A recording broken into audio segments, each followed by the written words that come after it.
नमस्कार. कळमुरीचा नवोदयवाला शालेय स्पर्धा परीक्षा स्पेशालिस्ट आणि विद्यार्थी मित्रांनो, आजच्या व्हिडिओमध्ये आपण एक नवीन प्रश्न घेऊन आलेलो आहोत जे की सर्व शालेय स्पर्धा परीक्षेसाठी अतिशय उपयुक्त असं उदाहरण आहे आणि या टाईपचे प्रश्न हमखास परीक्षेला येत असतात. तर बघा मुलांनो, व्यवहार या पूर्णांकामध्ये जे शाब्दिक उदाहरणं असतात आणि त्या शाब्दिक उदाहरणामध्ये जे महत्त्वाचे जे काही वर्ड्स असतात बघा, चा, ची, चे, मध्ये किती वेळा मिळवावे, किती वेळा वजा करावे, अशा टाईपचे जे प्रश्न असतात ते कशा पद्धतीने सॉल्व्ह करायचे ते आपण या ठिकाणी आजच्या एका टाईप मध्ये पाहणार आहोत. तर सर्वांनी आजचा व्हिडिओ शेवटपर्यंत बघत चला मुलांनो. आपले व्हिडिओ शेवटपर्यंत बघत चला मुलांनो. सर्व टाईप या ठिकाणी मी अतिशय महत्त्वाचे प्रश्न तुम्हाला मी व्हिडिओच्या माध्यमातून देत असतो. बघूया मुलांनो, 307 मध्ये 307 हा अपूर्णांक किती वेळा मिळवावा म्हणजे उत्तर या ठिकाणी 3 येईल. तर तोच अपूर्णांक आहे, म्हणजे बघा हा दिलेला अपूर्णांक पुन्हा आपल्याला 307 मध्ये मिळवायचा आहे, उत्तर 3 यायला पाहिजे. ठीक आहे, कसं सोडवायचं पहिल्यांदा मी तुम्हाला बेसिक मेथड सांगतो, त्याच्यानंतर मग तुम्हाला मी शॉर्टकट सांगतो. बघूया बघा मुलांनो, 307 मध्ये आता बघा मध्ये मूल्याच्या शब्द आल्याच्या नंतर काय करायचं मुलांनो, प्लस करायचं. ठीक आहे, 307 हा अपूर्णांक किती वेळा हा शब्द असतो. यावेळी या ठिकाणी उत्तर घ्यायचं आपण एक्स हे गृहीत धरायला. लक्षात घ्या, किती वेळा म्हणजे एक्स गृहीत धरायचं. चा, ची, चे म्हणजे काय करायचं मुलांनो, मल्टिप्लायचं साइन लक्षात ठेवायचं. म्हणजे हा शब्द आला म्हणजे या ठिकाणी इजिकल टू म्हणजे बरोबरचं चिन्ह लक्षात घ्यायचं मुलांनो. बघा तर किती वेळा, त्याला थोडं ब्रॅकेट घेऊ आपण. किती वेळा मिळवावे म्हणजेच उत्तर, म्हणजे आपल्या या ठिकाणी बरोबर उत्तर आलं पाहिजे 3. आता काय करायचं बघा, हा ब्रॅकेट आपण या ठिकाणी अशा पद्धतीने सॉल्व्ह करू. 3 इंटू एक्स म्हणलं तर 3x होते, छेदामध्ये 7 जसेच्या तसे प्लस 307 बरोबर उत्तर येते 3. आता या ठिकाणी सोडून घ्यायचे मुलांना. हे जे समीकरण आपल्याकडे तयार झालेले आहे 307 प्लस 3x छेदामध्ये 7 बरोबर 3. आता हे 3x छेदामध्ये 7 हे असेच ठेवा बरोबर, हे 3 इथे ठेवा. आता बघा डाव्या साईडला 307 हे प्लस मध्ये आहेत, बाजू बदलली मायनस मध्ये जातात, त्याचे साइन चेंज होत असतात. कारण या ठिकाणी बघा बाजू बदलल्याच्या नंतर डाव्या बाजूकडची संख्या जेव्हा उजवीकडे येत असते किंवा उजवीकडची डावीकडे जात असते तर त्याच्यामुळे त्यांचे साइन चेंज होत असतात. हा नियम आहे, लक्षात ठेवा.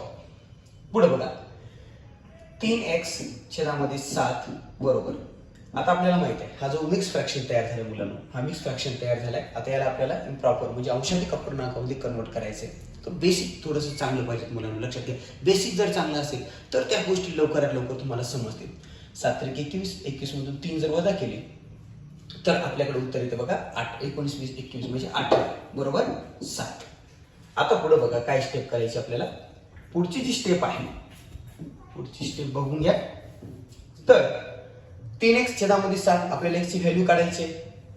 तर x ला जेव्हा आपण बाहेर घेईल म्हणजे 18 छेदामध्ये 7 हे असंच ठेवले आणि x ला आपण बाहेर काढले म्हणजे आता बघा x ची व्हॅल्यू काढायची आपल्याला 307. जेव्हा याची बाजू बदलेल त्याचा रेसिप्रोकल होईल. रेसिप्रोकल होईल म्हणजे काय होईल मुलांनो, गुणाकार व्यस्त होईल. म्हणजे 7 छेदामध्ये होते, बाजू अंशामध्ये जातील आणि 3 अंशामध्ये होती ते छेदामध्ये जातील, म्हणजे त्याचा रेसिप्रोकल झाला, गुणाकार व्यस्त म्हणतात त्याला.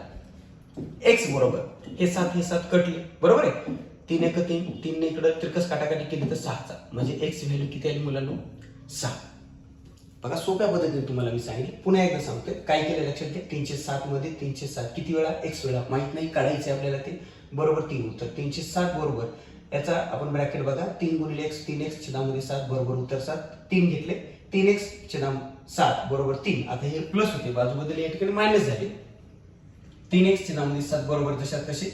7 त्रिक 21, 21 मधून 3 वजा केले 18 आले. 18 छेदामध्ये 7 जसे हा पूर्णांक अपूर्णांकाला आपण कन्वर्ट केले अंशाधिक अपूर्णांकामध्ये.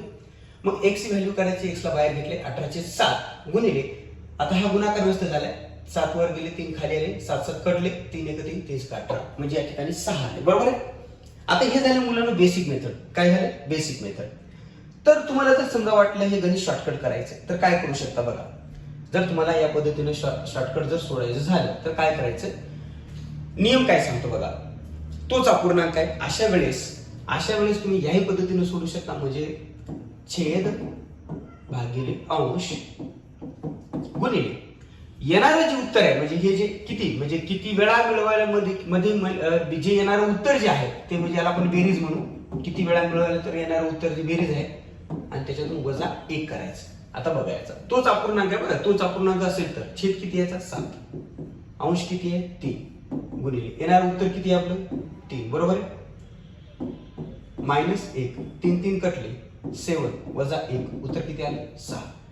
तर ही बेसिक मेथड आणि शॉर्टकट मेथड. आता तुम्हाला जी पद्धत सोपी वाटेल ती करा, पण शक्यतो एक लक्षात घेऊन मुलांनो, बेसिक मेथड जी आहे ती व्यवस्थित समजून घ्या, ती पद्धत विसरत नाही. शॉर्टकट पद्धत आहे, परंतु काय होते कधी मध्ये थोडं कन्फ्युजन होते. त्यासाठी अशा पद्धतीमध्ये जास्तीत जास्त बेसिक वर भर द्या, म्हणजे तुम्हाला सोपं जाईल. ओके मुलांनो, बघा आता एक पुढचा क्वेश्चन आपण या ठिकाणी घेऊया मुलांनो. अशाच पद्धतीचा म्हणजे तुम्ही या पद्धतीने सोडवू शकता.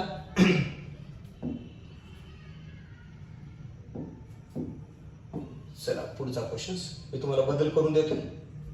बघा पुढचा क्वेश्चन असा आहे, 3/5 मध्ये 3/5 किती वेळा मिळवावे म्हणजे येणारं उत्तर 9 येईल. बघा ज्यांना ज्यांना येते त्यांनी सोडू शकता मुलांना लगेच. आता तुम्हाला जर बेसिक मेथड सोडवायची असेल तर बेसिक न सोडवा, किंवा शॉर्टकट पद्धत बी तुमच्याकडे आहे. बघा शॉर्टकट पद्धतीनं सुद्धा उत्तर येऊन जाते. बघा -1 ही आपली शॉर्टकट मेथड आहे. आता 3/5 हाच अपूर्णांक आहे. 3/5 मध्ये 3/5 हा पूर्णांक किती वेळा मिळवावा म्हणजे येणारं उत्तर 9 आलं पाहिजे. आता छेद किती आहे बघा आपला 5, अंश किती आहे आपल्याकडे 3 गुणिले येणारं उत्तर किती आहे आपलं बेरीज म्हणजे येणारं उत्तर आपल्याकडे 9 आहे.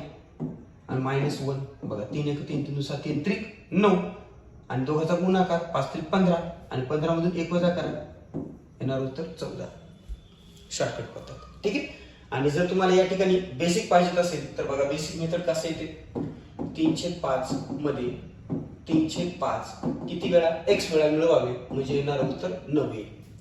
3x छेदामध्ये 5 हे प्लस 3/5 जसेच्या तसे ठेवा बरोबर 9. x ची व्हॅल्यू काढायची बघा 3/5 जसे तसे 9 मायनस, बघा हे प्लस आहे बाजू बदलली, या ठिकाणी काय होणार मायनस होणार. आता इकडे सोडून दाखवतो मुलांना. 9 5 45 आणि 45 मधून 3 जर वजा केले तर आपल्याकडे 42 शिल्लक राहतात बरोबर आहे. म्हणजे 42 छेदामध्ये 5 हे 3x छेदामध्ये 5 बरोबर आहे. आता काय होईल मुलांना, x ची व्हॅल्यू काढायची तुम्हाला. बघा x ची व्हॅल्यू काढायची हे 42 छेदामध्ये 5 आणि याचा गुणाकार व्यस्त होईल म्हणजे काय होणार, हे 5 वर जाणार, 3 अंशातले छेदात येणार. 5 5 कटले, 3 न भाग द्या इकडे. बघा 3 1 3 1 पडले, 3 2 6 3 4 12. ठीक आहे 12 3 12 म्हणजे x ची व्हॅल्यू किती आली 14. हे अशा पद्धतीचे प्रश्न मुलांना बघा. हे बेसिक मेथड, हे शॉर्टकट मेथड. तर मुलांना लक्षात घ्या, आपल्या चॅनलवर विविध प्रकारचे प्रश्न येत असतात. तर तुम्हाला जर आपलं चॅनल आवडत असेल तर असेच प्रश्न बघत चला. आणि नवीन असाल तर आपल्या चॅनलला लाईक करा, शेअर करा आणि विशेषतः सबस्क्राईब करत चला. ठीक आहे, चालतं. धन्यवाद.